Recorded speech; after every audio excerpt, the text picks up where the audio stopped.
The National Assembly have expressly denied the rumors making the round that they collected bribe before they approved the declaration of state of emergency by the president. Recall that after the president declared the state of emergency, all Nigerians who disagree with the president's position were looking forward to the National Assembly to further stop the declaration as made by the president. However, in a new twist, the National Assembly expressly approved the declaration by the president. There were rumors making the round that the National Assembly were giving $10,000 each for the approval. The House of Representatives is denying allegations that its members were bribed with $5,000 each to approve President Bola Ahmed Tinubu's state of emergency declaration in Rivers State. Deputy Spokesman Honorable Philip Abwese described the allegations as false, adding that the decision was made out of patriotism and a desire to restore lasting peace in Rivers State. He emphasized that the House of Reps remains an independent institution guided by democratic principles and the collective will of the Nigerian people. The lawmaker also highlighted that the House made key adjustments to the President's emergency proclamation before ratifying it. Some of the adjustments are that the National Assembly would take over legislative duties of the Rivers Assembly during the state of emergency, that the state of emergency can be lifted earlier than the initial 6-month period if the parties involved resolve their differences, and a committee comprising eminent Nigerians, parliament members, and executive council members will be formed to facilitate a peaceful resolution. While the deputy spokesperson of the House of Representatives, Honorable Philip Abwese, joins us in the studio to speak on this. Philip, glad to have you join us. Thank you. Well, let's start this way. So what will you tell Nigerians about the news making the round that lawmakers were induced to approve the emergency declaration? Well, thank you very much for the privilege to be here tonight again, and to equally thank Nigerians for the confidence in the People's Parliament and for their unwavering support all these years that we came on board in the 10th House of Representatives under the leadership of His Excellency Right Honorable Tajuddin Abbas. Nigerians have been quite supportive in what we do and what we have been doing in the Parliament. And this recent event in what we call the state of necessity. First and foremost, before Mr. President took the decision to proclaim the state of necessity in Rivers State, he invited the leadership of the National Assembly, and at that meeting, the executive and the parliament, the leaders of both arms of government, took their time to study some of the security situation report as presented by the security agencies, by the service chiefs and the National Security Advisor. And both leaders agreed that, of course, it was a necessity, for something to be done in Rivers State.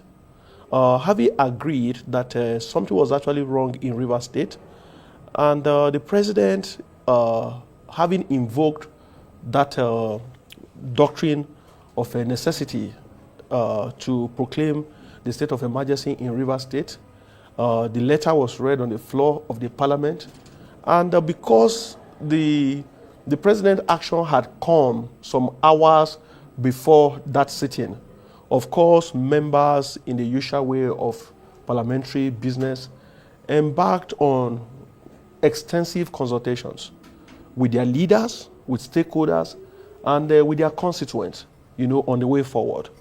Of course, few hours after the proclamation, we saw in the news reactions of so many Nigerians, people speaking for, and some also speaking against the proclamation of the emergency rule. And of course, those who spoke in favor of the emergency rule and those who spoke against it all anchored their reasons, on constitutional point of view. So as a parliament and as a people's representatives, our duty is to take it up from there, because in the wisdom of the Constitution, it was also envisaged that there will will be a time like that in the history of our country where there will be contentious issues as to decisions to be made by the executive, and that the people's immediate representatives who are members of the National Assembly in both chambers would have the responsibility to further dissect that issue before it can be given life, to come into operation. So what did we do? We consulted, we reached out to our people, we reached out to stakeholders, and we did it across board, looking at political stability of Rivers State in particular and the country as a whole. The security situation as was painted by the security chiefs presented to Mr. President, and for those who went overboard to equally do their independent investigation.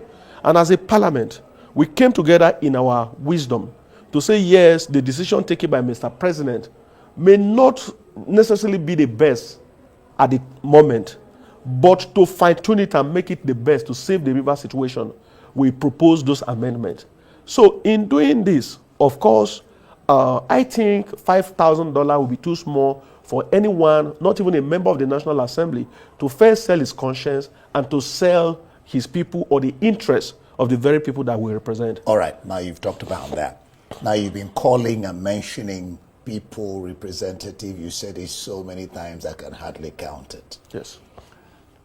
In the House of Reps, Yes. I know that in the Senate, voice votes were used. Yes. Was that the same in the House of Reps?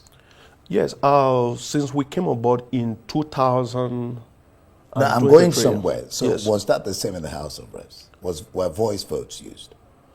Well, before we got to the voice vote, because to jump into conclusion on a platform like this would be suicidal. I think voice votes were used. Nigerians need to know before we got to that point. Because I want to follow up on that question. Yes, I will get voice there. votes were No, used. I want to help you so you'll Okay. also be able to reframe your question. Okay. Yes, before we got to that point, we had an executive session.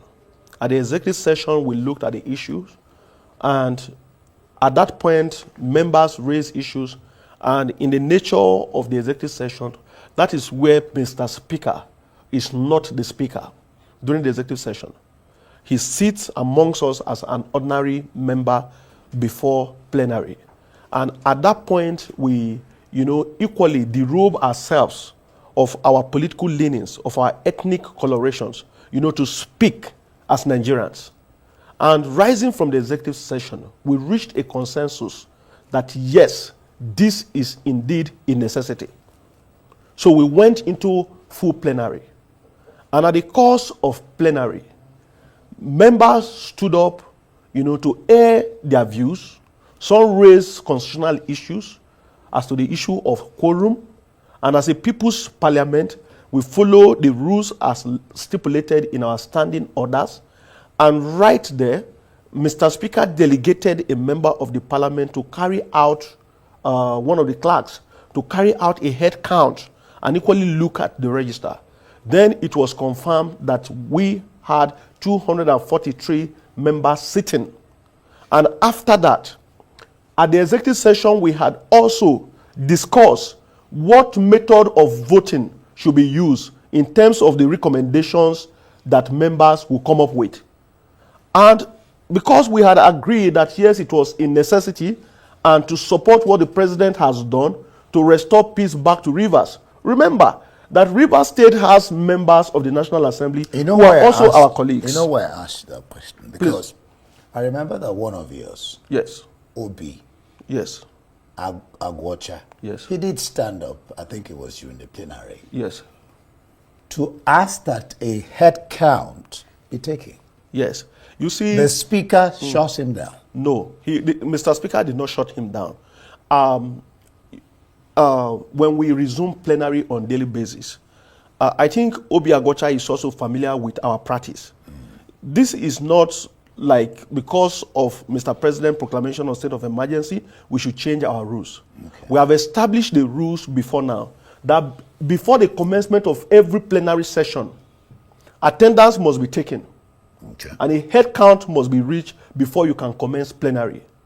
We've had a situation where we lost one of our colleagues and members didn't come.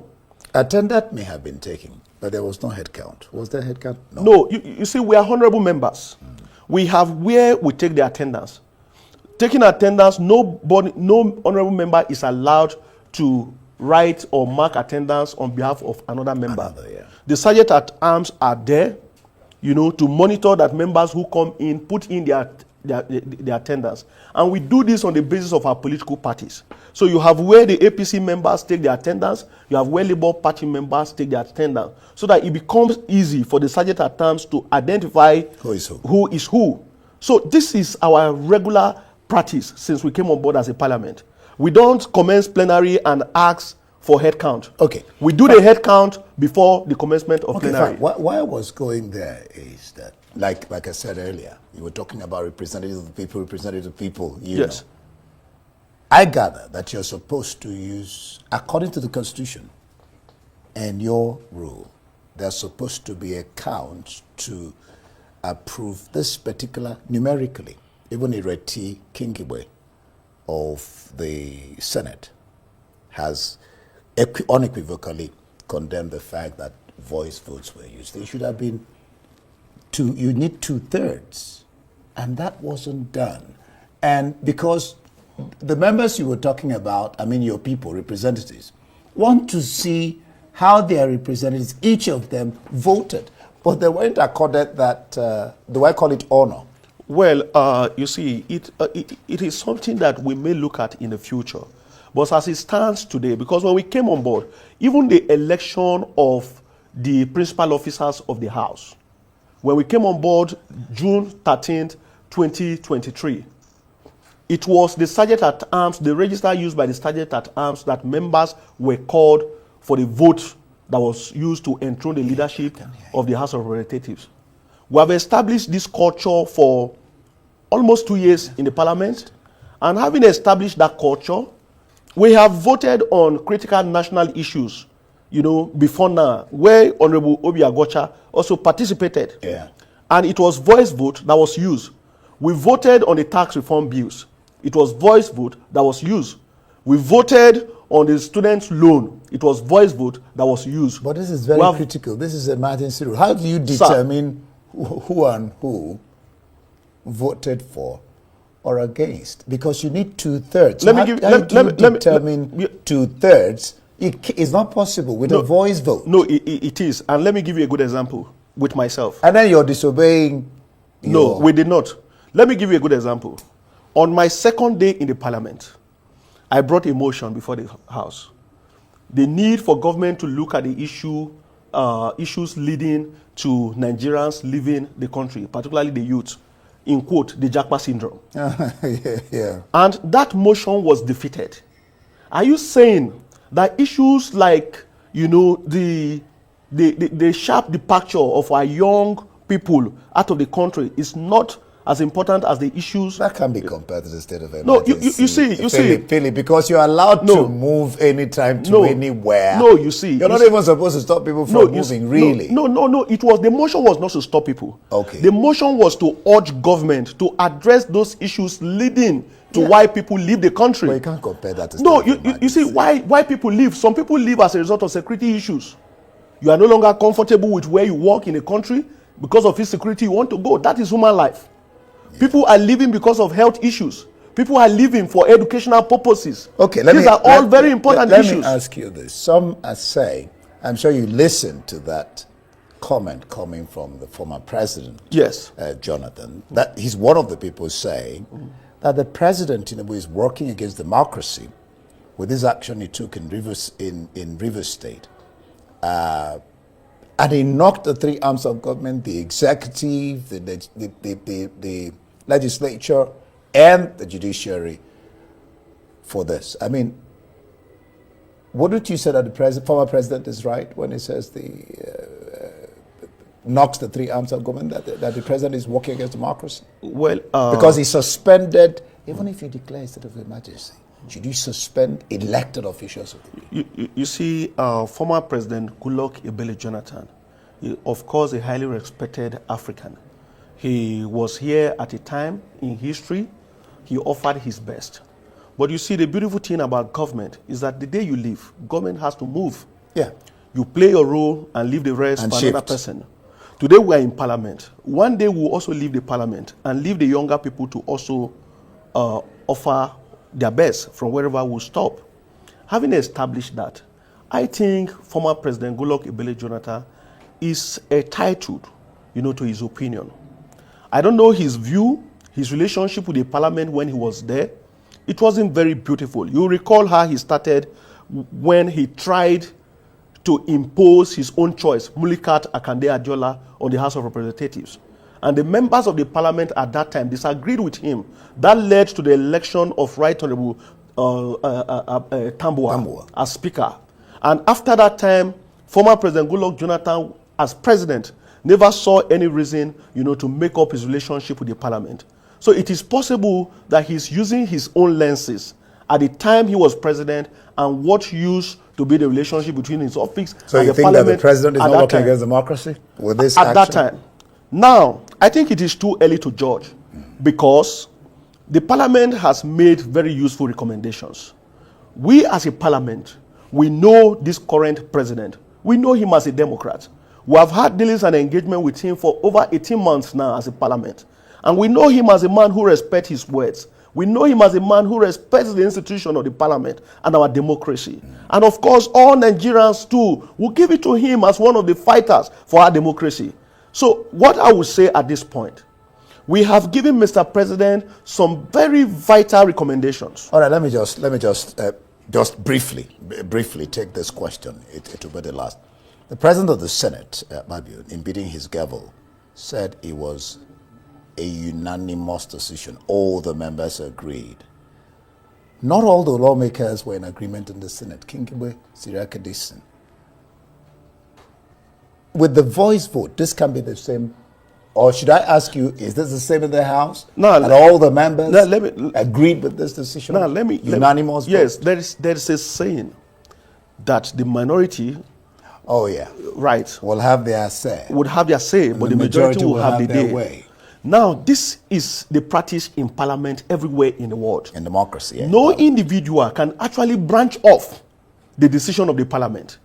Even the people, if you bring Honorable Obi Agwocha to this studio, he will say the same thing because he heard his view, he was heard, but the decision of the majority of parliamentarians took the day, and that is what it is. So at this point, it is no longer our individual opinion. All right. It is the position of the parliament. Yeah, Philip Abwase, the deputy spokesperson for the House. The question will still remain, why did you parliamentarians not use the electronic board counting head to head to get a 2/3? But we'll leave it there. The answer is very simple. Before I go, we have made it a practice and a custom since we came on board in 2023 to use the voice vote in deciding so many constitutional issues. All right, thank you so much for